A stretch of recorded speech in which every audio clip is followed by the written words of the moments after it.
Good morning guys, welcome back to Taste Home, and for today's vlog, we're going to make a tapioca fruit dessert. Ngayon guys, na-script ko na ang ating rock melon para sa ating tapioca fruit dessert, okay? So today we are going to make a tapioca fruit dessert. And we're going to combine first our cream. So I'll be using 3/4 cup of condensed milk and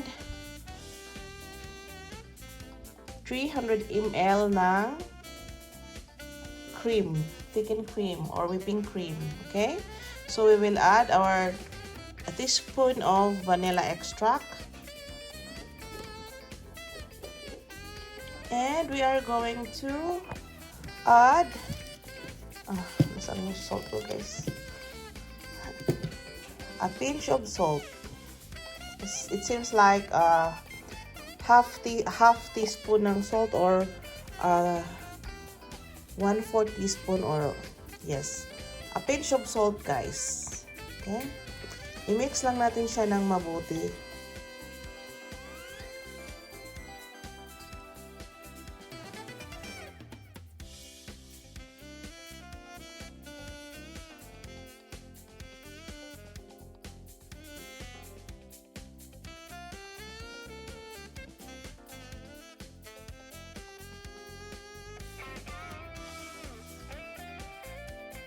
So now guys, we are going to combine our ingredients. So we will add our rock melon, shredded rock melon, that is around 1 cup and 1/4.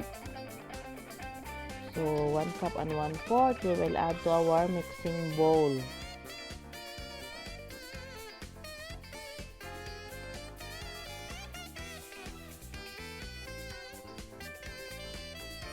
So next guys, we will add our grapes, red grapes, that is 1 cup.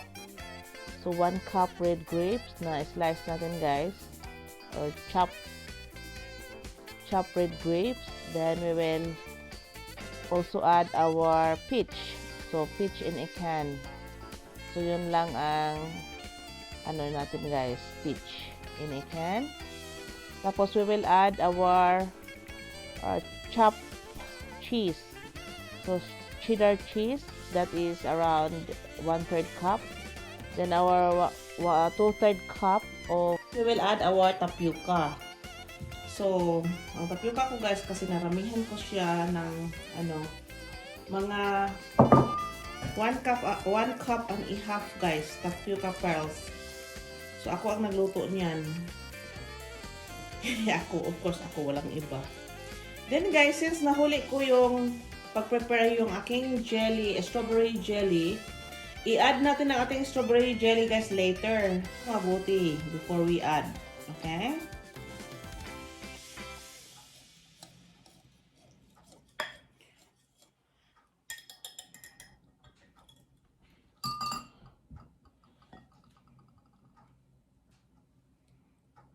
Simutin natin guys. Dapat walang masayang.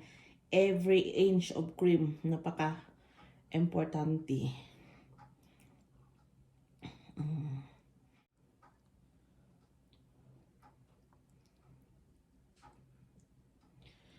So, ang napaka-ano dito guys, mix lang natin para mag-combine ang ating fruits. We don't need the vanilla extract and salt.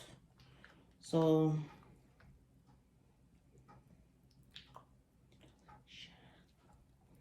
yun guys. Then, mag-add pa siya ng color later guys, yung mag-set na yung ating red strawberry, yung ating strawberry jelly. I-add natin guys during servings. Okay? So, now, our tapioca fruit dessert has been well combined. So, we are going to cover with cling wrap. Then, we will put to our fridge. So, pag mag-sale ang Aldi guys ng big cling wrap guys, bumili kami kasi mas makatipid kami doon. So, only one lang muna yung gagamitin kong sheet ng ating cling wrap kasi we will add our strawberry jelly upon serving. So what's not to like, guys? This is our Tapioca Fruit Dessert. We will put in the fridge 3 to 4 hours before serving para mag-cool down pa siya, guys. Okay? So this is now our final product, guys. Na ini.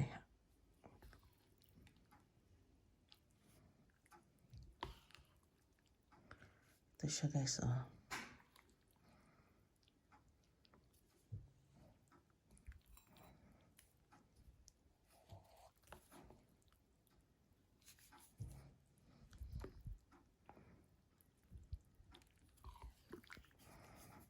So ito ang ating Tapioca Fruit Dessert.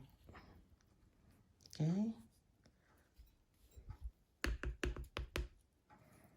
So it's about time to eat. Magmamunch-munch na tayo, guys. I'm hungry. It's not hungry. I'm a bit thirsty, hungry. So that's now our final product, guys. And if you haven't subscribed yet to Test Home, please do subscribe, guys. Hit nyo na rin ang notification bell para updated kayo sa susunod kong mga videos. Hello mga best friend, this recipe is good for all occasions and this is super yum. And I hope you can make this in your own kitchen, and I wish you learned something out of my videos, and please continue watching to my videos, and please subscribe to my channel, guys, and please share. Thank you for watching, everyone, and let's start to munch, munch, munch.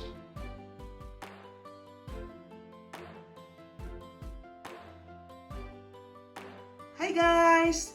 This is Test Home, and this is now our final product, guys. Our Tapioca Fruit Dessert, okay? So thank you for watching, everyone, and if you haven't subscribed yet to Test Home, please do subscribe. Thank you for watching!